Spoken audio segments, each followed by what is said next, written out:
All right. Hockey. So I've still got my Dallas Moodorus on that I wore in my Star Wars Rogue One. That's definitely gonna piss people off. And I've got Dallas Stars here, so there's a synergy with what I'm wearing, and yet it clashes at the same time. Because the Dallas Stars in general kind of clashes. It's the red and the gold in this that doesn't look right. I think it's a different shade of gold than it is on the other jersey. I don't care. All right, now I'm usually good at finding prospects that I think are being underrated. Um, Guys who later on come up and prove their worth somewhere. It doesn't mean that they're going to be stars, but when I look at a top 10 prospect list, like the Hockey News has, and they have it in Future Watch as well, there's oftentimes I look and go, why is that guy rated so low? He's clearly going to be a star NHL player. Like in this case, they have Nick Ritchie at number 1, Shea Theodore at number 2. I would switch those two. I think Theodore is going to be more of a key player for the Ducks overall than Ritchie, just because a top 4 defenseman I think is harder to replace than a top 6 forward. And the jury's out on how is Nick Ritchie going to achieve his potential? Is he going to reach that potential? Because last year he played 33 games and he had 2 goals, 2 assists, 4 points, 37 penalty minutes. They're projecting him on the first line. I'm not. So maybe I'm crazy, but to me, I look down this list and I see Jakob Larsson at number 3, and I go, Jakob Larsson's probably got more potential than Nick Ritchie as well. Their blue line depth is actually pretty scary. If these prospects work out, then they're set. But at number 6, I see Sam Steele, and I think Sam Steele is going to be a steal in the draft. So that's the guy I would pick off that list. Arizona, they got Dylan Strome at number 1 and Christian Dvorak at number 2. I have no problem with that. They have Jacob Chikrin at number 4. I don't have a problem with that. Then they have Anthony DeAngelo at number 5. And I don't know if DeAngelo is going to develop into a top 4 defenseman, Tampa doesn't trade him. Not on an entry level contract. Not with the cap issues Tampa's going to have. I look at number 7 and I see Nick Merkley and I say, you know what? That's potentially the under the radar guy that nobody's paying attention to right now. Boston, oh God. Number 1 on their list is Jakobs Borrell. Number 2 is Charlie McAvoy. 3 is Jakob Forsback of Carlson. You got Malcolm Subban at number 4.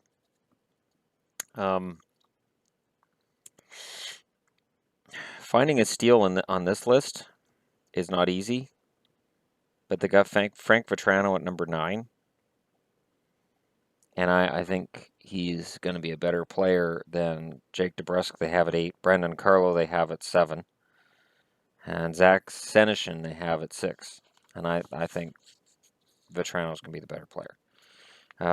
Buffalo, they have Nylander number 1, Brandon Gooley number 2, Rasmus Asplund at number 3, Hudson Fasching at number 4. They're projecting Fasching to make the team. Cliff Pugh at number 5. Number 8, they have Nick Baptiste. He didn't put up very good totals last year. So I would say the Buffalo's is in line. Buffalo's is fine. Calgary's, they have Matt Tkachuk at number 1. They have him making the team as well. John Gillies at number 2. Rasmus Anderson at 3. Emile Poirier at number 4. Oliver Chillington at 5. Mark Jankowski at 6. Hunter Shinkaruk at 7, but they have him in bold, meaning they project he's going to make the lineup. They have Tyler Parsons at 9, and I think Parsons is going to move up that chart really quickly. I think Tyler Parsons has a lot of potential. Carolina, they have 4 guys in bold, so they're projecting 4 rookies are going to make the lineup. Sebastian Aho, Jake Bean, Hayden Fleury, Julien Gauthier, Phil DiGiuseppe, Brock McGinn, Nedeljkovic, Valentin Zykov, Man, Zykov fell off the map. He was a Kings prospect, and last year in Charlotte, he puts up 14 points in 43 games. So in the AHL level, he can't produce, so he's not going to make it at the NHL level. Roland McEwen at 10th. I'm going to say Roland McEwen is under the radar. He was a draft pick the Canucks could have had, but they traded him for Lyndon Vey, and the Kings drafted him, and then Canucks fans went nuts because they wanted McEwen, but then the Kings traded McEwen, so now Canucks fans don't know how they feel. Sorry, I got up. Anyways, Chicago, Nick Schmaltz, Ryan Hartman, Alex DeBrincat at 3, Chad Chris at 4, Vince Hinostroza at 5, Billy Polka at number 6, Mark McNeil at 7, Graham Knott at 8, Gustav Forsling at 9. Yeah, Gustav Forsling's the one that I'm going to pick as underrated. Colorado, Mikko Rantanen's rated first. Tyson Jost is second. Really like Jost in that junior tournament they had in Michigan. Probably the only Canadian forward who really impressed me outside of, Marner, Strome, the big guys. Jost held up his own with those guys, so he was a solid pick for Colorado. Calvin Pickard's 3, Chris Bigros 4, Cam Morrison 5, Andrei Mironov 6, JT Compher's at 7. He's in Michigan. JT Compher is the one that I would move up that depth chart for prospects. Columbus, Zach Werenski's 1, Pierre-Luc Dubois 2, Sonny Milano's 3, Oliver Bjorkstrand's 4, Korpisalo's 6. Oh, you guys are really going out on a limb saying Korpisalo's going to make the team. 7, Andrew Peak. 8, Vitaly Abramov. 9, Paul Bittner. Bittner only played 25 games with Portland. I'm going to assume that's from injury, but I would say that he's going to be better than the 9th rated prospect would indicate. And Scott Harrington's 10, but he's 23, so I don't know how much of a prospect you are at 23. 23 is that borderline between prospect and project. And once you're a project, you get dumped around the league quite a bit, and then you become a career AHLer, lunch pail guy. And once you've got that as your tag, you're done. Dallas, Julius Honka's 1, and they don't have him in bold. I would have Honka in bold because I think he makes the team this year. He'll be close. I know, Dallas fans are Essa Lindell, and Lindell probably makes the team, but I think Honka is going to be right there. Dennis Gurianov, Riley Tufte, Jason Dickinson's at 4. I'd have Dickinson at 1 though, honestly. Brett Ritchie at 5, brother of Nick Ritchie. Radek Faksa at 6, Essa Lindell at 7. So you admit Honka's a better prospect than Lindell, but you have Lindell making the team, even though in Texas they had virtually identical point totals. It's because Lindell's 2 years older. That's why they're projecting Lindell into the lineup. But I think it's going to be close between the two of them. Devon Shore's at 8. Roop Hintz is at 9. And just for the name, Roop Hintz, I'd move him up. I love the name. I absolutely love the name. I want to see him in a Dallas jersey. So I can say, go Roop. Roop. I can do that. Detroit, Anthony Mantha's at 1. Is he, though? Is he really? Evgeny Svechnikov's at 2. I'd have him at 1. Dennis Cholowski is at 3. Plays for the Chilliwack Chiefs. I keep wanting to say Chilliwack Bruins. But he's a Chilliwack Chief, and he did pretty well at the junior tournament too. Xavier Ouellette is at 4. Tyler Bertuzzi's at 5. Bertuzzi could turn into a meat and potatoes grinder type. 30 points and 133 penalty minutes in Grand Rapids last year tells me that's likely where he's headed. Alex Holmstrom, Giovanni Smith, Dylan Sadoe, Robbie Russo, and Ryan Sproul's at 10. But again, he's 23 and he's on his way out. So yeah, I'd move Mantha down to like 4 because Mantha is on the verge of being a bust. You know, he could make the team and he could still be a good player. So Detroit fans, don't flame me, but he's on the verge. Edmonton, Puljujarvi's 1, Reinhardt's 2, Brossois 3, Benson's 4, Juhar Kara is 5. I'm surprised they got him on there. Anton Slepyshev's at 6. No, he's not. Slepyshev is, according to Oilers fans, he's going to be a top 6 forward. They don't even have him projected at all on the depth chart. They don't even have him in the top 6. They have 6 lines of forwards here, and he's not there. They have Mitchell Moroz on there first. Tyler Pitlick, Taylor Beck. Yeah, okay. Yeah, alrighty. I'm really glad you guys are. Wow, Andrew Ferentz is still on their depth chart. Florida, Lawson Cruz, Mike Matheson, Ian McCoshen, Henrik Borgstrom, Sam Montembeault, Jace Hawryluk, Adam Masharin, Dryden Hunt, Juho Lamiko, Thomas Shemich. Juho Lamiko, that's awesome. There's 2 M's and 2 K's in there, so I'd move him up. No, tough to say really with Florida. Florida's prospects are in line. L.A. Adrian Kempe's at 1, Michael Mersch, Cale Clegg, Derek Forbort. Really, is Forbort still in this? He's 24. It's been like half a decade since he was drafted, and he's made no steps towards being in their lineup. Justin Auger, Nick Dowd, Eric Cernak, Alexander Dergachev. There you go, Dergachev, Shannon. Jacob Mauverer, Paul Ledoux. I don't even know if I'd have Forbort on the list. And with the name like Forbort, you know I'm pulling for him, but he hasn't had it. Okay, Minnesota, Joel Eriksson Ek, great name. Alex Tuck, fantastic looking prospect. Luke Kunin, Gustav Olofsson, Mike Riley's at 5. What happened with Riley last year, anyways? When he signed as a free agent out of college, see again, this is the thing. He signed as a free agent out of college, and everybody went, "Oh, Minnesota's got this great defense now, this great vaunted defense," and then he ended up in the American League, and I was like, "Well, he needs this," and then all the excuses came out, and it's like, "No, wait a minute, he's either NHL ready or he isn't." So I was surprised at Riley spending over half a season in the American League. Jordan Greenway, Kirill Kaprizov, Tyler Grayovac. I really don't know if I'd have him on that list anymore. Not at 23 years of age. Louis Belpedo, and then Carson Soucy. Montreal, number 1. Michael Sergachev, who is a steal. Montreal got a steal with that kid.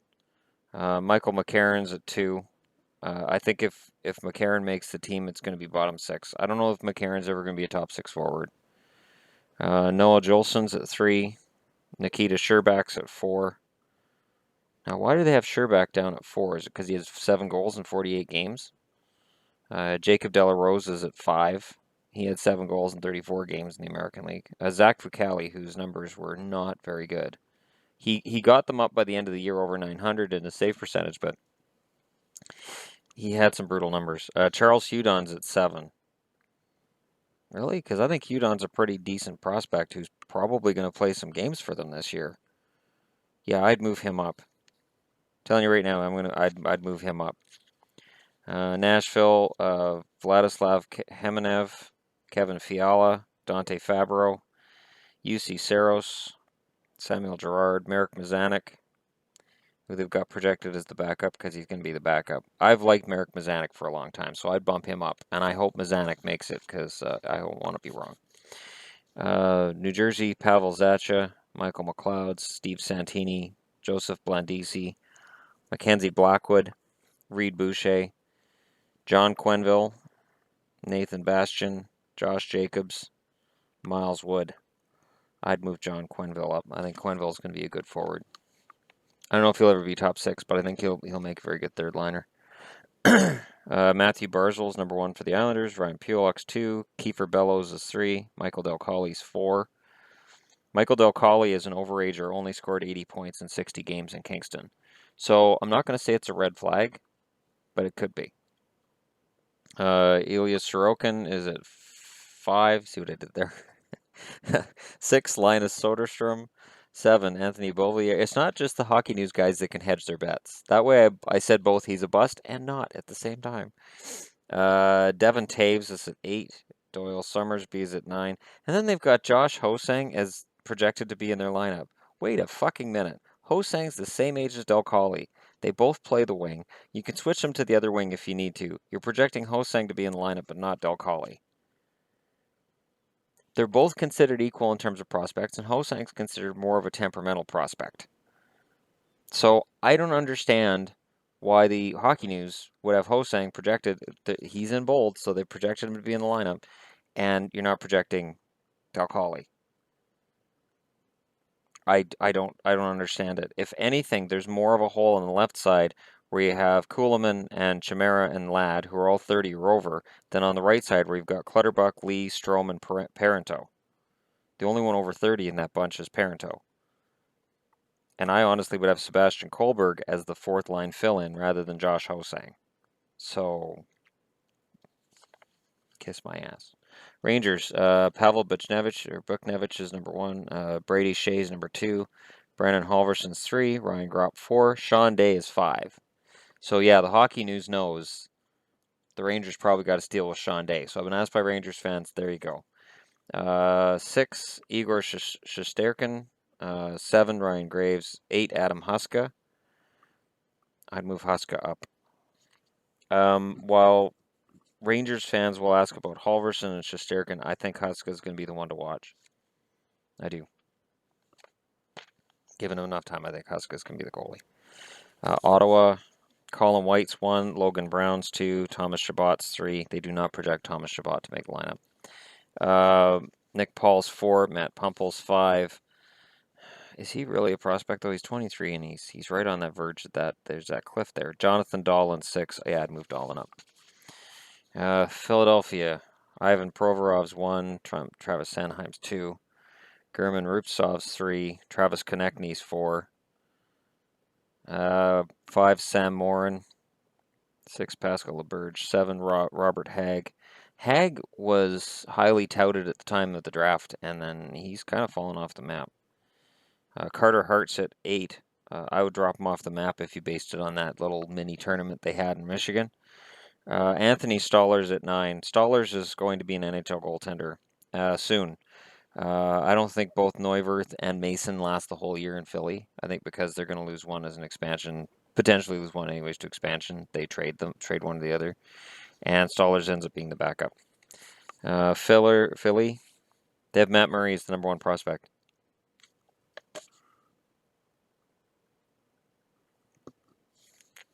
He won a Stanley Cup. He was in the conversation for a Conn Smythe. How is he a prospect? He's not a prospect anymore. Derek Pouliot's 2. Daniel Sprong's 3. Tristan Yarry's 4. Philip Gustafson's 5, because Pittsburgh's got a huge lineup of goalies coming up. Dominic Simon is 6. Jake Gunsel 7. Oscar Sundqvist is 8. Scott Wilson's 9. Anthony Angelo is 10th. I'd probably move Gustafson ahead of Yarry at this point, just personally, in terms of potential. St. Louis, Ivan Barbashev is 1. Jake Wallman's 2. Ville Husso's 3. Tag Thompson. Taggy Thompson? It doesn't matter. I don't care. Vince Dunn's 5. Ty Ratty's 6. Jordan Schmaltz is 7. Pattery Lindbaum's 8. Samuel Blaze is 9. Thomas Vanelli's 10. Wow, Vanelli only played 7 games for Chicago in the American League last year, and at one point, Vanelli was a he was on the radar anyways in terms of prospects, and it just hasn't worked out for him. I'd probably move Ratty up. I don't know. He's on the verge of being a bust as well. San Jose, Timo Myers 1, Mirko Mueller's 2, Nikolai Godolbin's 3, Jeremy Roy is, oh no, Raw. Yeah, Jeremy Raw because he's in Sherbrooke. It's Roy if they're American, and there's some prospects that are American named Roy, and it's Raw if they're from Quebec. Noah Rod is 5, Max Latunov 6, Julius Bergman 7, Kevin LeBanc. He's in Barrie, so I'll say LeBanc because I know it's probably LeBanc. Dylan Gambrell is 9, Adam Haluka is 10. It's a pretty decent top 10. I like Goldobin more than Mueller, personally. Tampa, Braden Points 1, Brett Howden's 2, 3's Mitchell Stevens, 4, Libor Hadjic, 5, Adam Ernie, 6, Dominic Mason, 7, Slater Cuckoo. I don't know how you qualify him as a prospect. He played a lot in the playoffs, too. Boris Kachuk's 8, Taylor Radish is 9. I'd bump him up. He's the one I'd probably rate higher than that. Toronto, 1, Austin Matthews, 2, William Nylander, 3, Mitch Marner, 4, Kasperi Kapanen, 5, Brandon Leipsic, 6, Travis Dermott, 7, Tobias Lindberg, 8, Connor Brown. I'd move Connor Brown ahead of Lindberg and Dermott. And then Carl Grundstrom and Dmytro Timashov. That's the best top 10 I've ever seen Toronto have. Seriously. Compare that to anything under Brian Burke, and that's not even close. Vancouver, Oliu Levy, Thatcher Demko, Brock Besser, 4, Brendan Gauntz, 5, Jordan Subban, 6, Guillaume Brisebois, 7, Andre Padan. Not a prospect. He's a fringe NHLer. 8, Nikita Triamkin, 9, William Lockwood, 10, Cole Castles. Sad story, Cole Castles. I really hope he has a comeback this year because those 2 goals in 67 games for Utica last year, that's ugly. I know he got injured. I know he had a hard time coming back after the injury, but man, that you get released fast after your entry-level contract if you keep that shit up. So I really hope he has a good year this year because I loved Andrew Castles. He was one of my favorite players when he was playing. Their prospect list is pretty good, other than the fact that I don't qualify Padan as a prospect, and I don't know if I qualify Gauntz or Triamkin as prospects at this point in either, because they both played regular NHL roles last year. Washington, Ilya Samsonov's 1 on their list. 2's Jakub Vrana, 3, Madison Bowie, 4, Lucas Johansson. I really wanted the Canucks to get him in the draft. 5, Jonas Siegenthaler. 6, Chandler Stevenson. 7, Riley Barber. 8, Travis Boyd. 9, Zach Sanford. I'd probably move Sanford up. Winnipeg, 1, Patrick Laine. 2, Kyle Connor. 3, Joel Armia. There's so many guys in here that I don't qualify them as prospects. I think once you've played a certain amount of games in the NHL and once you're at a certain age, I'm sorry I don't qualify you as a prospect anymore. 4, Josh Morrissey. 5, Logan Stanley. 6, Nick Padan. I'd have Padan higher than that. I'd have Eric Comrie higher than 7th, too. I'd have them both ahead of Josh Morrissey. Brendan Lemieux, Jack Roslovic, or Roslovic, Tucker Pullman. All right, there's all the prospects. And I've always wondered, like, so you've got your top 10 prospects here. Now, is that the top 10 that are going to be great players later? Because then some of the guys who are at the top are out of place. Is that the top 10 guys most likely to make the team this year? Because then you've got it all wrong then. Like, I've never quite understood what their criteria is for who best prospects are with each team. Because it just seems wonky. Grading prospects is difficult. So, I'm going to go ahead and pick and choose who I think is going to be good. Because when I look back 10 years after, and I go, I look back and I go, man, I thought that guy was going to be good, and I was right. Sometimes I'm very wrong. But it's fun when you're right and the experts are wrong. Anyways, that's my rundown of the 300 top prospects in the NHL. Most of them aren't going to make it, but the ones that are, we'll see. We'll see how it goes. It looks like they got some kind of a marathon run going on with the Olympics right now. I love long distance running, and the marathon, I'm going to get to see it. I'm so excited I get to see the marathon this time. I saw the marathon last time, watched the entire thing start to finish. It was fantastic. And there's that joke about, oh, it's just, Kenyans against each other. Who cares? I was always a long distance runner in school, and I know um, how much you have to pace yourself and how you have to be smart with how much water you intake and what you're like. I know there's so much to managing yourself in a marathon, and I really, you can respect the hell out of 100-meter guys all you want, but the guy who does the marathon, that is impressive as hell. Um, and I will watch marathons, and I don't even know how long distance this race is, but we'll see. I know Canada doesn't do jack in these races. Canada doesn't have long distance. Um, oh, and there's hurdles. Okay, I don't even know what I'm watching then. All right, so there's a hurdle once every lap then? Okay, so if somebody has to punch a kitten at some point in this, then it's a new sport that I've never seen before. There's water? There's water. Okay, this is Calvin Ball at this point. I don't know what the fuck I'm watching, but I'm going to end this video here, and I hope everybody has a good day, and stay out of the heat and hydrate. Hydrate regularly. Unless you're watching this video in the winter, stay inside, stay warm. And if it's not winter or summer, just go outside and rake leaves or enjoy the spring or whatever season you're watching this in.